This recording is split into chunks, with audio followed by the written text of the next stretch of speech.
नमस्कार।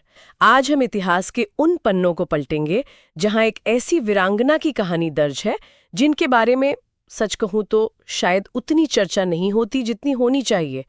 रानी अब्बक्का चौटा। बिल्कुल बिल्कुल। रानी अब्बक्का।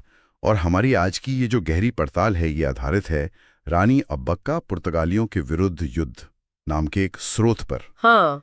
हम बात कर रहे हैं, समझिए, 16वीं शताब्दी की। रानी अब्बक्का उस समय उल्लाल की शासक थीं। जी। ये जगह आज के कर्नाटक में मंगलौर के पास। उल्लाल, हाँ सुना है। हाँ, और वो चौटा राजवंश से थी। ये एक जैन राज परिवार था और इनकी एक खास बात थी, मातृवंशीय उत्तराधिकार प्रणाली। अच्छा, मतलब सत्ता माँ से बेटी को। ये तो उस जमाने के हिसाब से काफी अलग था, है ना? बिल्कुल, ज्यादातर जगहों पर तो पितृसत्ता ही थी। तो हमारा मकसद आज यही है कि रानी अब्बक्का के संघर्ष को, उनकी विरासत को समझें, खासकर उस दौर में जब पुर्तगाली मतलब भारत के तटीय इलाकों पर अपना दबदबा बना रहे थे। हाँ, वो मसाला व्यापार वाले रास्ते, उन पे कब्जा करने की कोशिश में थे वो लोग। एग्जैक्टली। और पुर्तगाली उस समय कोई छोटी मोटी ताकत नहीं थे। उनकी नौसेना बहुत शक्तिशाली थी।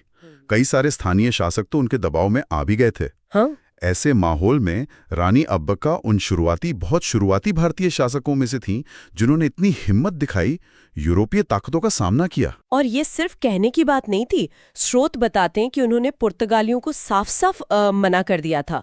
कोई नजराना नहीं, कोई श्रद्धांजलि नहीं। हाँ बिल्कुल, ये अपने आप में एक बहुत बड़ा कदम था।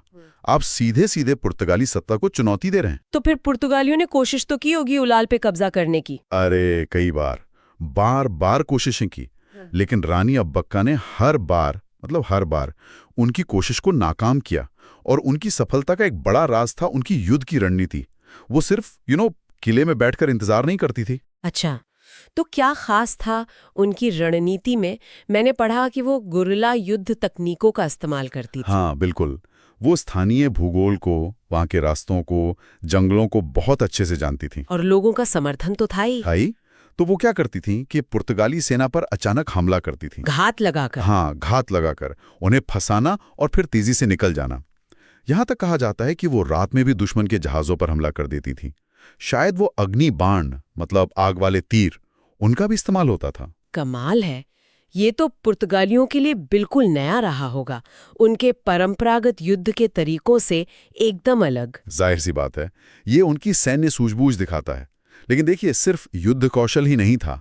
स्रोत एक और चीज पर बहुत जोर देते हैं, लोगों को जोड़ने की उनकी क्षमता। हाँ, ये बहुत महत्वपूर्ण है।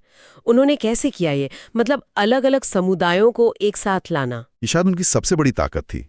उन्होंने सिर्फ आस पड़ोस के छोटे शासकों को ही नहीं जोड़ा, बल्कि अपने राज्य के अंदर हिंदुओं और मुसलमानों दोनों को एक साझा दुश्मन के खिलाफ खड़ा कर दिया। ये तो जमाने में बहुत मुश्किल रहा होगा। बिल्कुल। जब धर्म और समुदाय के नाम पर वफादारी तय होती थी, तब ऐसा करना ये उनकी जबरदस्त कूटनीति समझ दिखाता है। लोग उन पर, उनके नेतृत्व पर भरोसा करते थे। और शायद यही एकता उनके इतने लंबे प्रतिरोध का कारण बनी। वो दशकों तक टिकी रही पुर्तगालियों के सामने। हाँ, लगभग 4 दशक, 40 साल। ये कोई मामूली बात नहीं है। हालांकि ये भी सच है कि अंत में उन्हें पकड़ लिया गया। कुछ स्रोत कहते हैं कि उनके अपने ही पति, जो उनसे अलग हो गए थे, उन्होंने धोखा दिया। ओह। हाँ, और कैद में ही उनकी मृत्यु हुई। लेकिन फिर भी इतने लंबे समय तक एक बड़ी यूरोपीय शक्ति को रोक कर रखना, ये उन्हें उपनिवेशवाद के खिलाफ संघर्ष का एक बहुत महत्वपूर्ण प्रतीक बनाता है। और उनकी ये कहानी सिर्फ इतिहास में ही नहीं है, आज भी लोग उन्हें याद करते हैं, खासकर कर्नाटक में। हाँ बिल्कुल, रानी अब्बक्का आज भी कर्नाटक की लोक कथाओं में, लोक गीतों में जिंदा है। उन्हें अभया रानी कहते हैं, निडर रानी। अभया रानी? हाँ, कर्नाटक सरकार हर साल वीर रानी अब्बक्का उत्सव भी मनाती है। उनके नाम पर पुरस्कार भी हैं। मंगलौर में, उल्लाल में उनकी मूर्तियां भी हैं। उन्हें अक्सर लोग 1857 से भी बहुत पहले भारत की आज़ादी की लड़ाई की एक शुरुआती नायिका मानते हैं। तो इस पूरी बातचीत का अगर सार निकालें, रानी अब्बक्का चौटा की हिम्मत, उनकी वो अनोखी युद्ध नीति और अलग अलग लोगों को एक साथ लाने की वो कमाल की क्षमता, ये सब वाकई प्रेरणा देता है। निश्चित तौर पर वो यूरोपीय ताकतों के खिलाफ भारत के शुरुआती प्रतिरोध का एक बहुत मजबूत प्रतीक है। उनकी कहानी हमें याद दिलाती है कि भाई, वीरता या लीडरशिप का कोई जेंडर नहीं होता, कोई क्षेत्र नहीं होता। सही कहा।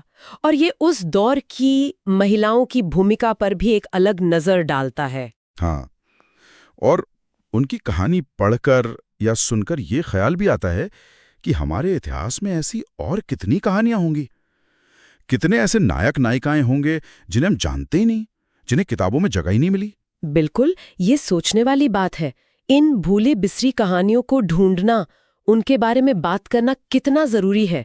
शायद उनसे हमें नेतृत्व और साहस के बारे में कुछ नया सीखने को मिले। सही बात है, बहुत कुछ सीखने को मिल सकता है।